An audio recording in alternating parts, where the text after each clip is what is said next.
দারুণ টেস্টি চিকেনের রেসিপি। আজকের রেসিপিটা একটু অন্যরকমভাবে বানিয়েছি। এইভাবে বানালে এর স্বাদ দ্বিগুণ বেড়ে যাবে।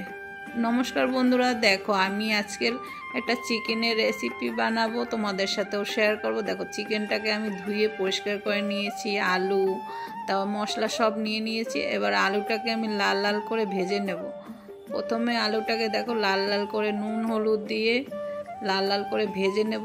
ভেজে আলুটাকে তুলে নেব। তার এখানে যা মশলাগুলো লাগবে সব মশলাটাই আমি করে নেব। আদা রসুন পেঁয়াজ লঙ্কা সব পেস্ট করে নেব। আর দেখো আলুটাকে আমি ভেজে নিয়েছি। মাংসটাকেও আজকে আমি ভেজে নিয়ে তারপরে করব। মাংসটা ভেজে নিয়ে এইভাবে করলে এর স্বাদটা আলাদাই একদম বেড়ে যাবে। দেখো মাংসটাকে আমি নুন হলুদ দিয়ে ভেজে তারপর তুলে নেব। লাল লাল করে ভেজে নিয়ে মাংসটা তুলে নেব। দেখো মাংসটাও আমার ভাজা হয়ে গেছে, মাংসটাও তুলে নেব। তুলে নিয়ে এবার মশলাটাও কষিয়ে নেব। মশলাটাও আমি পেস্ট করে নিয়েছি। দেখো মাংসটা ভেজে আমি তুলে নিলাম। এইভাবে ভেজে নিয়ে করলে মাংস একদম ভাঙবে না, মাংসটার স্বাদ অন্যরকম হবে। দেখো এবার আমি তেলের ভিতরে ফোড়ন দিয়ে দিলাম, তেজপাতা শুকনো লঙ্কা জিরা ফোড়ন দিয়ে পেঁয়াজ আর রসুন পেস্ট করেছিলাম সেটাও দিলাম। তারপরে একটু ওটা ভেজে নিয়ে তারপরে দিকে আদা লঙ্কা জিরা সব পেস্ট করে তারপর দিয়ে দিলাম। এবার হলুদ আর নুন দিয়ে ভালো করে একদম কষিয়ে নেব। মশলাটা ভালোভাবে কষিয়ে নেব, জল দিয়ে হালকা হালকা কষিয়ে নিয়ে তারপরে যে মাংস আলু ভেজে রেখেছিলাম সেটা আমি দিয়ে দেবো।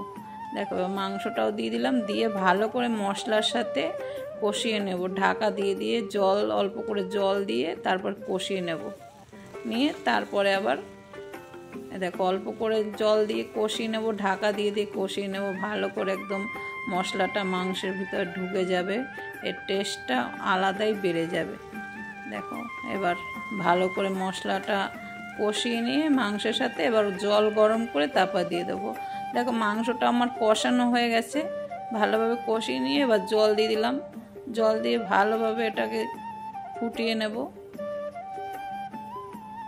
দেখো এই যে ভালোভাবে একদম মাংসটাকে আবার ফুটিয়ে নেব। এইভাবে রান্না করলে স্বাদ দ্বিগুণ বেড়ে যাবে। আজকের মাংসের রেসিপিটা তোমাদের কেমন লাগলো অবশ্যই একটা কমেন্টে জানিও। ভালো লাগলে অবশ্যই একটা লাইক কমেন্ট শেয়ার করে এভাবে তোমরা পাশে থেকো। দেখো মাংসের কালারটা কিন্তু অসাধারণ হয়েছে আর খেতেও দারুণ টেস্টি হয়েছিল। তোমরাও একবার এইভাবে বানিয়ে দেখো, মাংসের স্বাদটা আলাদাই বেড়ে যাবে। দেখো আমি গরম মশলা দিয়ে এবার নামিয়ে নেব। মাংসটা আমার রান্না হয়ে গেছে। কালারটা দেখে কিন্তু লোভনীয় লাগছে। তোমাদের কেমন লাগলো অবশ্যই একটা কমেন্টে জানিও। দেখো মাংসটা আমার হয়ে গেছে, নামিয়ে নিলাম। নামিয়ে এভাবে দুপুরবেলা গরম ভাতের সাথে অসাধারণ লাগবে খেতে। সে রেসিপিটি কেমন হয়েছে বন্ধুরা অবশ্যই তোমরা একটা কমেন্টে জানিও। আর এইভাবে তোমরাও একবার বানিয়ে খেয়ে দেখো, অসাধারণ লাগবে। সবাই খুব ভালো থেকো বন্ধুরা।